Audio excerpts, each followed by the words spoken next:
भाजपवर नाराजी ते भाजपकडून राज्यसभेची उमेदवारी. कोण आहेत मेधा कुलकर्णी? भाजपकडून महाराष्ट्रातील राज्यसभेसाठी 3 जणांना उमेदवारी देण्यात आली आहे. अशोक चव्हाण, मेधा कुलकर्णी आणि डॉक्टर अजित गोपछडे यांना भाजपनं महाराष्ट्रात राज्यसभेसाठी उमेदवारी दिली आहे. या जागेसाठी कालपासूनच मेधा कुलकर्णींच्या नावाची चर्चा होती. यावर आता शिक्कामोर्तब झाला आहे. त्यांना भाजपकडून राज्यसभेसाठी उमेदवारी देण्यात आली आहे.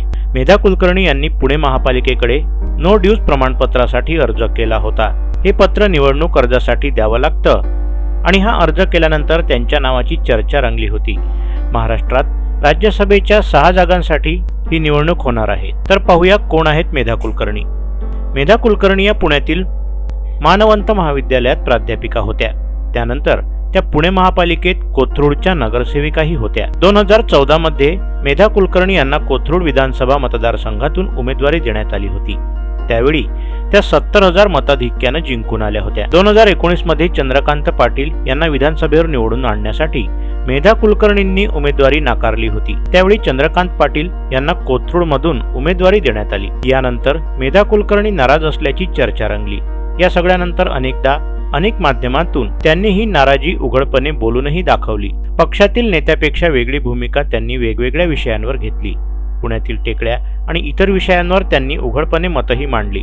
तसेच सोशल मीडियाच्या माध्यमातून त्या सतत आपली मतं मांडत असतात. पुण्यातील चांदणी चौकाच्या पुलावरून पुण्यातील भाजपमध्ये श्रेयवादाची लढाई पाहायला मिळाली होती. त्यावेळी भाजपच्या माजी आमदार मेधा कुलकर्णी यांनी त्यांना कार्यक्रमाच्या तयारीत डावलण्यात आल्याचा आरोप केला होता. कोथरूडमधील नेते अस्तित्व मिटवण्याचा प्रयत्न करत असल्याचं त्या म्हणाल्या होत्या. या कार्यक्रमानंतर खुद्द नितीन गडकरी यांच्या घरी गेले होते. त्यावेळी त्या नाराज असल्याचं बघायला मिळालं होतं. पुण्यातील कोथरूडच्या या वादात राज्याच्या भाजपच्या प्रमुख नेत्यांनी देखील लक्ष घातल्याचं पाहायला मिळालं होतं. भाजपा प्रदेशाध्यक्ष चंद्रशेखर बावनकुळे यांनी सामंजस्यानं काम करण्याचा सल्ला सगळ्या भाजप नेत्यांना आणि मुख्यत्वे पुण्यातील कोथरूड परिसरातील भाजपच्या नेत्यांना दिला होता.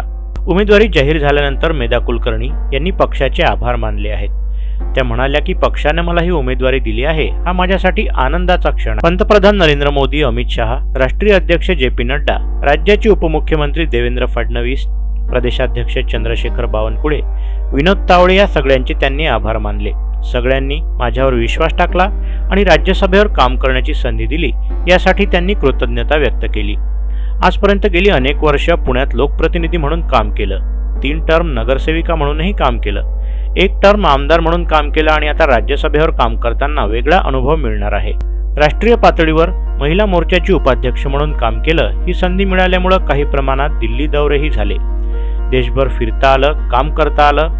आता दिल्लीच्या सभागृहात जाण्याची संधी मिळाली. तिथे पुण्याचे प्रश्न आणि इतर प्रश्न मी मांडू शकेन. पक्षाच्या माध्यमातून ज्या जबाबदाऱ्या दिल्या जातील त्या जबाबदाऱ्या मी पार पाडेन, असं मत त्यांनी व्यक्त केलं. व्हिडिओ आवडल्यास व्हिडिओला लाईक करा, शेअर करा, मंडल न्यूजच्या यूट्यूब चॅनलला सबस्क्राईब करा आणि फेसबुक पेजला फॉलो करा.